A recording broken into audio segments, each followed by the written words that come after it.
Okay, here we go. Oh, my mic cord needs to get pulled down a little bit. Let's see.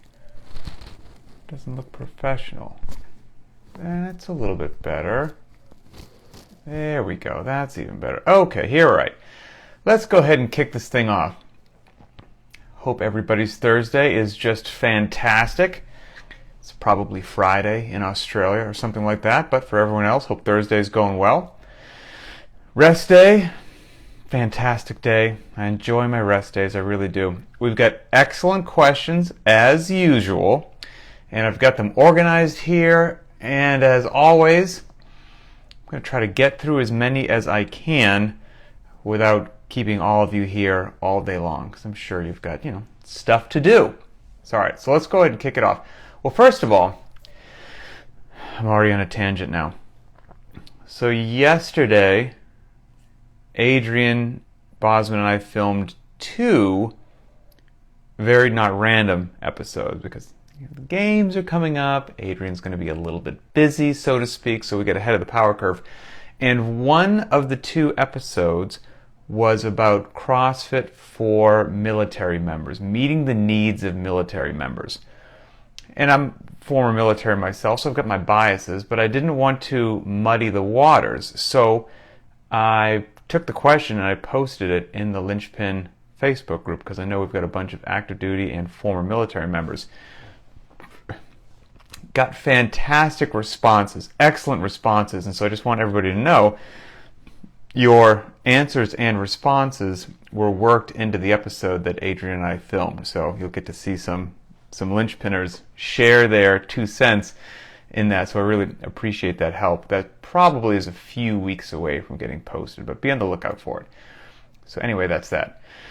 Okay, good stuff. Let's kick off with one question that wasn't part of the Ask Me Anything, most upvoted and all this kind of stuff, but it's a great question. I think it will serve people really well. So on the Linchpin private track, each workout that's given, there are some goal times that are associated with that. One of them we call a super fitness robot time. The other one is the more likely time. And most people, not everybody, but most people will fall somewhere between the super fitness robot time and the more likely time, somewhere in that range. It's also important to know that those ranges, there's some flex there, okay? They're not rigid. They're dynamic. There's some give, okay? There will be some people that the workout takes a little bit longer than the more likely time. That doesn't mean that it was a failed workout or that you did it wrong, because it's just a comfortable range that works for most people most of the time, but you might fall a little bit out of it. That's okay. If you're wildly out of it, that's something different, okay? We probably should have gone ahead and scaled that.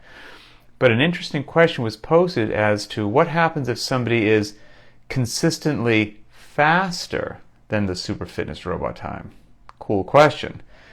A unique individual, beast for sure. And that super fitness robot time is not intended to be a time that only a games athlete or like a regionals level athlete could get. It's a challenging time. And if you get it or beat the super fitness robot time, like a tip of the cap, well done, really, really well done. But it's not supposed to be an unobtainable ideal. But it's hard, don't get me wrong. So the question came out like, hey, let's say,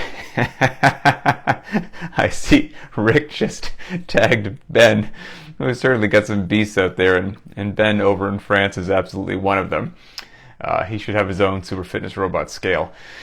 But this was a question from Jacob S., who's also a beast. And he's like, I'm consistently below the super fitness robot times. What does that mean? Does that mean I'm missing the intent of the workout? Should I potentially scale it up a little bit, make it a bit more difficult? Would that be appropriate so that now I start to fall between the super fitness robot time and the more likely time? And my answer for that is a resounding no. Even if you're consistently faster than the super fitness robot time or loading, there is no need to scale it up, because all the days vary from light to medium to heavy to everything in between, time domains, rep ranges. But my point being, an example might help illustrate this, and I gave this example when I answered the question. Let's say that the workout of the day was Helen, Everyone knows that I think it's a fantastic workout, so it's a great example. 3 rounds for time, 400-meter run, 21 kettlebell swings with the 53-pound bell, or 35 for the women, and then 12 regular kipping chin over bar pull-ups. So let's say that the super fitness robot time for Helen, I can't remember what we typically put on it, but I'm just going to pull one out. Let's say the super fitness robot time for Helen was if you did it in 10 minutes or less. Okay? It's a great Helen, by the way, and that's kind of why I said, like, that's not unobtainable. A sub 10-minute Helen is not unobtainable, but you weren't messing around. You did really well. You take your fitness seriously, and that's a great Helen time. So let's say that, using Jacob as an example, he came in that day at Helen and did it in 7 minutes and 45 seconds, which is a smoking fast Helen. So now you've got the super fitness robot time is 10 minutes. This individual came in at 7 minutes and 45 seconds. Now you might be like, yeah, but that's just a couple minutes. It's not that much. A couple minutes might not seem a lot when you just look at minutes, but if you look at it like percentage-wise, it's a lot. Coming in at 7:45 with a 10-minute super fitness robot time, that's more than 20% faster than the super fitness robot time.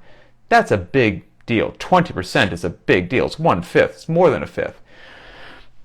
So the question might become, I did Helen in 7:45, so the next time that Helen rolls around, should I swing the heavier kettlebell instead of the prescribed kettlebell? Should I make it chest to bar pull-ups instead of regular kipping chin over bar pull-ups? Should I scale it up because I crushed Helen? And he did crush Helen. 7:45 is crushing it.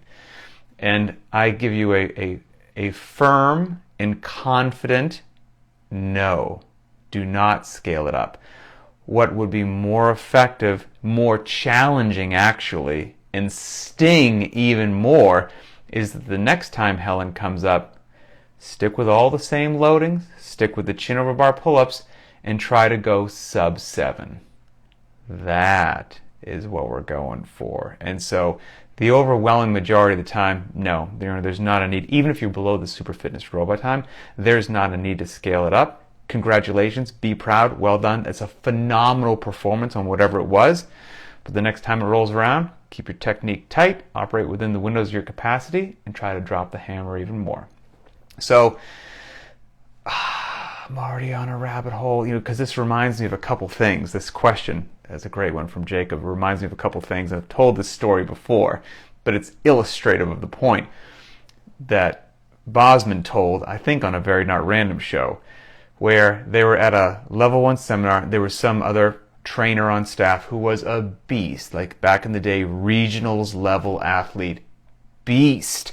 And they were doing some multi-round workout that involved 500 meters of rowing, for several rounds, and then overhead squats at 95 pounds, and then maybe something else. And so they're prepping, they're all getting ready to work out during lunch. And this guy, who is a beast, kind of says to Adrian, like, hey, I'm probably going to bump up the overhead squats to 135 because, I can do an overhead squat at 95 pounds all day long. And I don't think he was saying it in like a cocky way. It's probably true. Probably could just do overhead squats at 95 pounds all day long. And Adrian, God bless him, was like, hey, your prerogative, do what you want to do. Enjoy the freedoms bestowed upon you. However, if you're open to a suggestion, here would be my recommendation to you.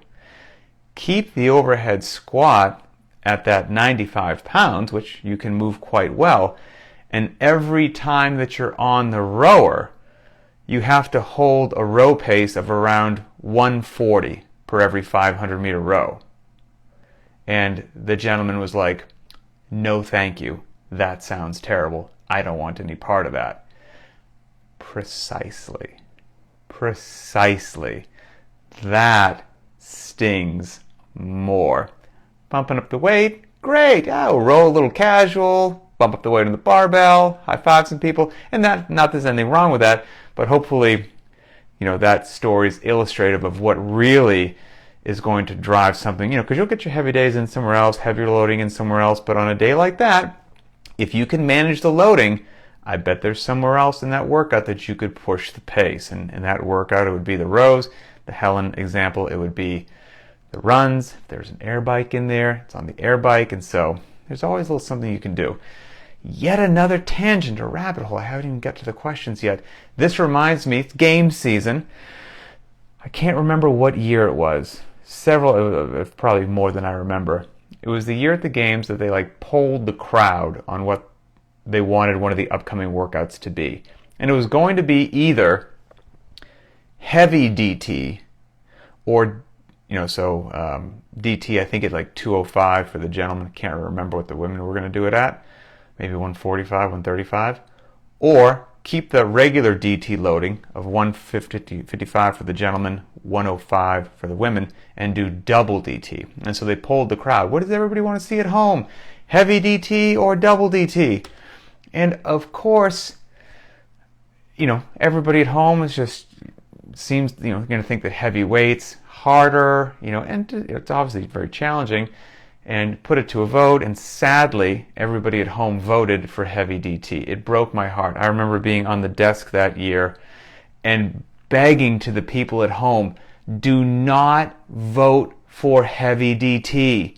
And of course, all the athletes, what were they saying? Trying to rally up the crowd, who wants, posting on their own thing, who wants to see some heavy weight go up? Vote for heavy DT. Of course, that's what they were saying, because they knew how much double DT was going to sting.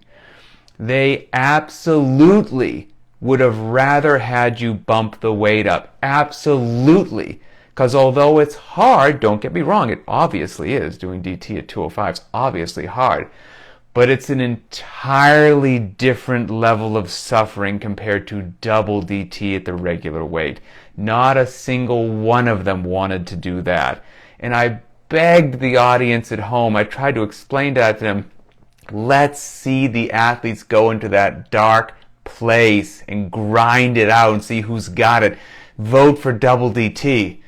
But my hopes were dashed, and heavy DT happened. So anyway, that's all tied into that question. So let's get back on track now.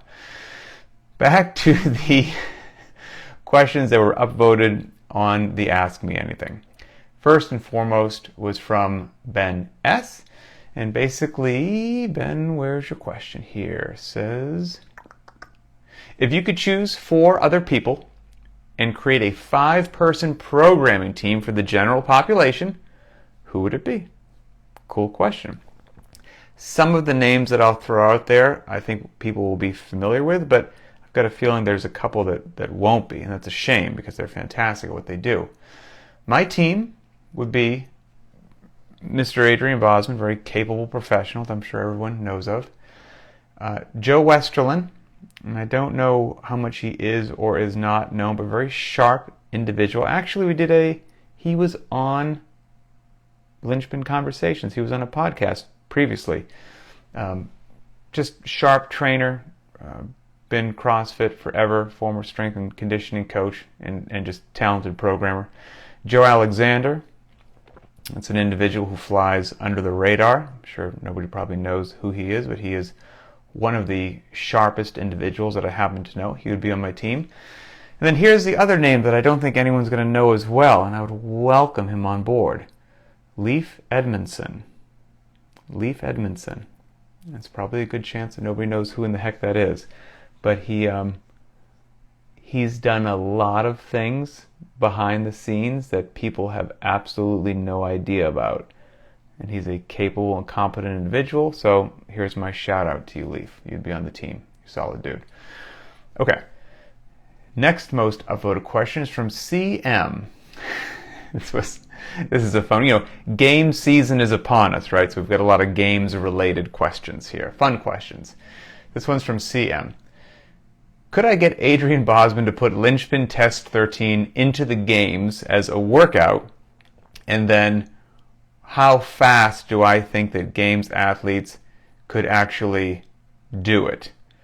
Interesting question. So Linchpin Test 13, if anyone's unfamiliar with it, all the Linchpin tests you can find them on our website. If you go to CrossFitLinchpin.com, it's not workout of the day. I think there's actually a tab that says the tests, or Linchpin Test. Click on that. There's 14 of them. And enjoy. Linchpin Test 13 is a doozy. It's not a barbell in sight. And if you're unfamiliar with it, it's 400-meter run, 20 burpees, 400-meter run, 19 burpees, 400-meter run, 18 burpees. You see where I'm going with this? All the way down to 400-meter run, 1 burpee. And it's said that if you have a weight vest, go ahead and wear it for the entire workout.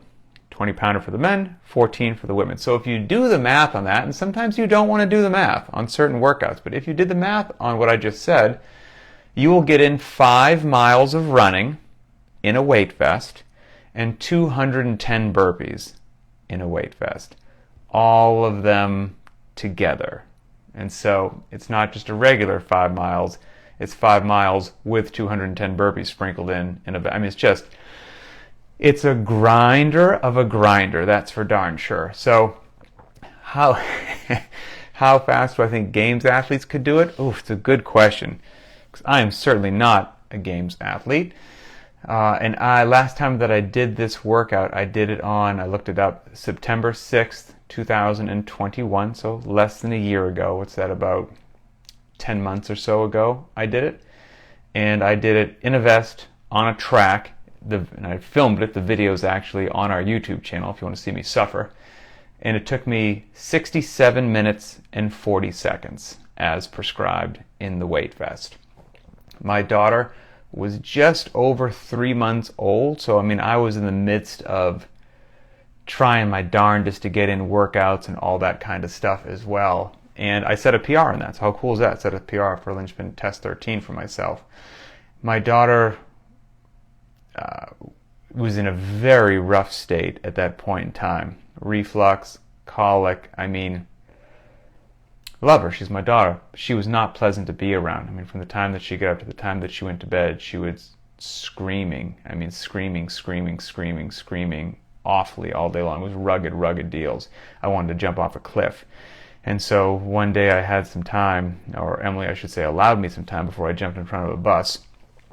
And I went to the track to do Test 13 because I just needed to get some demons out so I could go back into the house and be a good husband and father with just a big kind of stress relief. So I needed something, and I went out and did Test 13 and somehow PR'd. So it took me 67 minutes and 40 seconds. A games athlete, I mean, they would certainly be under an hour, that's for sure. And if we just do some rough numbers, I certainly was not running 8-minute miles, as tired as I was during that in a vest with 210 burpees sprinkled in. But let's say that those astonishing, amazing athletes could hold 8-minute miles the entire time through all that fatigue over the course of 5 miles in that workout. Well, there's 40 minutes of work right there. We haven't even discussed the burpees yet. So now 40 minutes of running. And let's say for the burpees, again, all this in a weight vest, they hold what is a nice clip given all the other work that has to happen. They hold 15 burpees a minute. Well, that's 14 minutes worth of work on the burpees. Add the 40 and the 14, you get 54 minutes. And so somewhere in that neighborhood, 54 minutes or less, somebody could blow my mind and do it sub 50. Wow, that'd be astonishing. So it'd be pretty crazy. Okay, next question, also games related. This is from Justin R. Let's see, Justin R. Here we go. If you could pick 3 of the Linchpin tests to incorporate into the games to gauge overall fitness capacity, which ones would you choose and why? All right, very upvoted, very fun question. So let's see.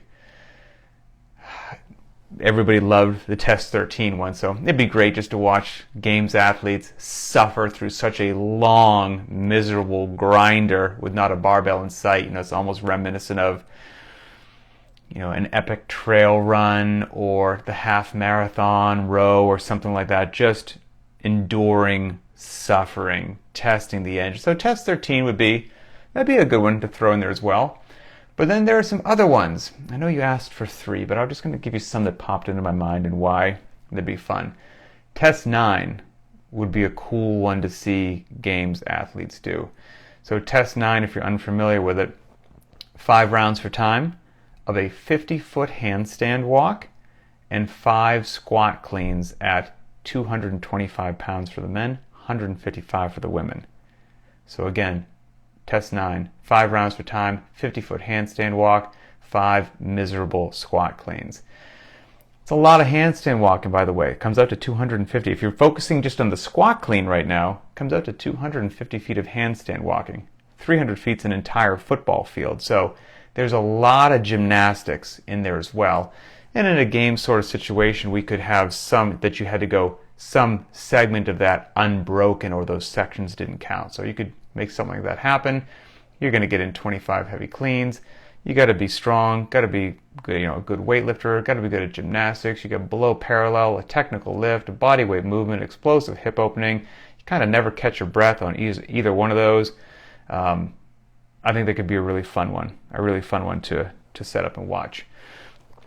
Test 3 is also another one that could play really well at the games. That's with a 185-pound barbell for men, a 135-pound barbell for women. And that's just simply 3 rounds for time, 21 deadlifts, 7 overhead squats. That's it. 21 deadlifts, 7 overhead squats, 3 rounds. And there have been some beasts, some regional level beasts that have done this workout just on their own, and every now and then they'll tag me in it. They'll do like a reel on Instagram or a video on Instagram, and I'll get to watch it. It's cool. People can throw this down pretty quick, but I have yet to see anybody do it unbroken. Just do the 21 deads, bang, snatch it right overhead, do the 7 overhead squats right down into 21 more deads. Like, there's some breaks in there as well. So there are certainly some beasts out there that I'm sure could do it unbroken, but my point is, it'd be a heck of a race to identify who were those individuals that could hold on and just make it like a sub-5 Fran-like experience. So that could be a really fun one.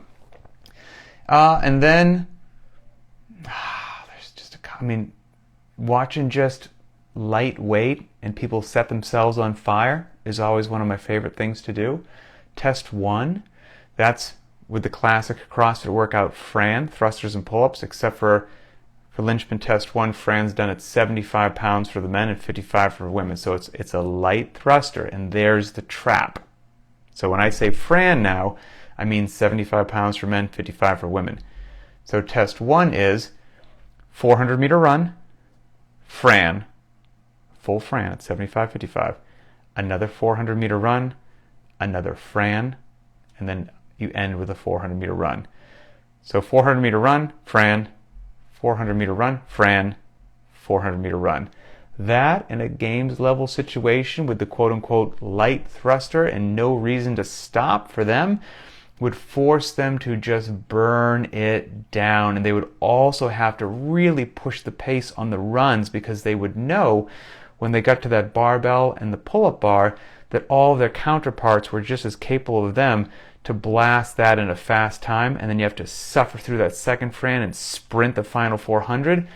That could be a beautiful, nasty little deal. So that'd be a fun one. That's 3, but I'll give you one more. Just because it would be a short and sharp, really fun workout to watch, and somebody would make a mistake, and the mistake would be really entertaining for us to watch in the crowd. It'd be terrible for that athlete, but really entertaining for us. And that's Linchpin Test 14. 135-pound barbell for the men, 95 pounds for the women, 15 clean and jerks, 30 cals on the air bike, 15 clean and jerks. So basically think of Grace, but right in the middle, the men do 30 calories and the women do 20 calories. 15 clean and jerk, calories in the bike, 30 for men, 20 for women, and then 15 final clean and jerks. And so the whole thing would be that loading is a very reasonable loading for games athletes. They're just going to blast, touch and go 15 clean and jerks right away. But then what happens is, who makes it work on the bike? Because since they know that all their counterparts, once again, can move that barbell, they will have to bring the heat on that bike for 30 or 20 calories far more than they want to. And what that's going to do is when they get off the bike, make those final 15 clean and jerks at what used to be the quote-unquote laughable grace weight feel like 1,000,000 pounds. And that's really cool. It'd be a great race. I would love to see that. It would be just a short and sharp, really fun one to do. So, okay. So great, fun questions. Great questions. All right, here we go. This one, final question here is from the BTWB Squads feature. And this is from Zach G, who basically said if I could only do one movement, one barbell movement, at least that's how I took it, for the rest of my life, what would it be? Now, he said, was thrusters. I'm a thruster fan, so it's a great choice. Thrusters are just fantastic. There is, of course, no perfect answer, right? I mean, and luckily we don't have to live in this world where we have to make one choice. So we can have a wonderful, beautiful, varied program and workouts that hit everything that we need just the right time. But for the sake of the question, if I had to have just one, I can give you a few, but they're all linked. They're all similar, but I don't know exactly which one I would land on. Things that popped into my mind initially. The squat clean. Squat clean popped into my mind initially, and then just variations of that. Either a squat clean, or would I choose a squat clean thruster, or a squat clean split jerk or push jerk. It'd be something around that style of movement. And again, you're getting a pull from the ground, explosive hip opening. It's a technical movement where your brain also has to work just as hard as your body. Your central nervous system is engaged. You've got coordination, accuracy, agility, and balance. You're below parallel. You're overhead. You're kind of getting it all. It's fantastic. And then we could vary the reps and the loading to have all kinds of different stimuluses, even with the same movement. So that'd probably be really high on the list. Luckily, we don't have to make that decision, but that would be that. Okay, some house cleaning, just some general stuff before we leave. I mentioned this in the private Facebook group, but I'll say it here publicly as well. We're bringing back the Linchpin challenges. If you remember, it was probably last year, we did the DT challenges for Linchpin. We're going to start doing, my goal is to start doing one Linchpin challenge a month, and I want to do all the tests. There's 14 Linchpin tests. Again, you can find them on our website. And one of them, if you're putting the math together, you're right. One of them is test 13. So test 13 will be looming in our future if you want to take place in the challenge, take part of the challenge. But yeah, one test a month, probably go in chronological order. There's going to be a really cool t-shirt that we're working out now in the works. I'm getting one sent to my house right now to check it out and just make sure the quality and everything looks how I think it should look. But I will say, even though there's 14 tests and we'll start with test 1 and make our way up, the very first Linchpin challenge that I'm going to do before test 1 is not one of the 14 tests. It's going to be something different. That'll be the first month, the first Linchpin challenge, and then once that's done, starting with the next month, we'll go ahead and do test number 1. So people have also been trying to figure out what will this first test be, this first challenge be. So I will tell you this, it's quintessentially Linchpin under the umbrella of we do what is effective, not what's popular. I don't know if that's a bit of a hint. Go ahead and guess, and we'll see once it comes out who's actually correct.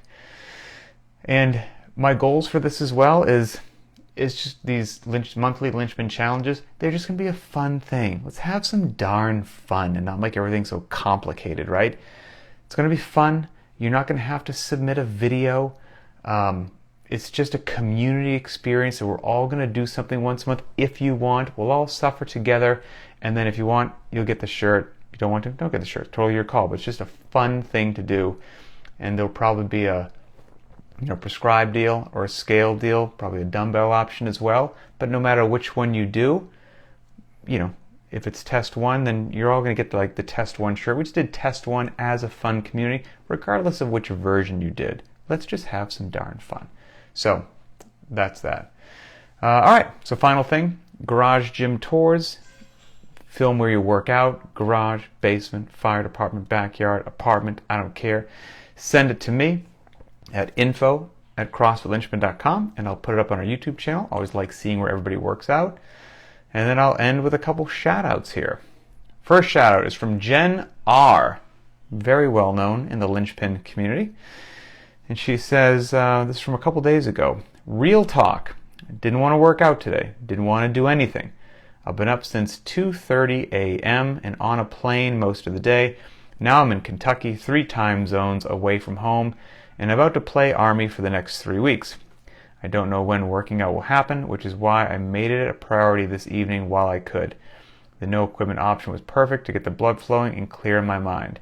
And the reason I made it a priority? Because of all of you in this community. I've been browsing the group all day, seeing all the posts, and it motivated me not to be lazy and to find a way to get it done. That's cool.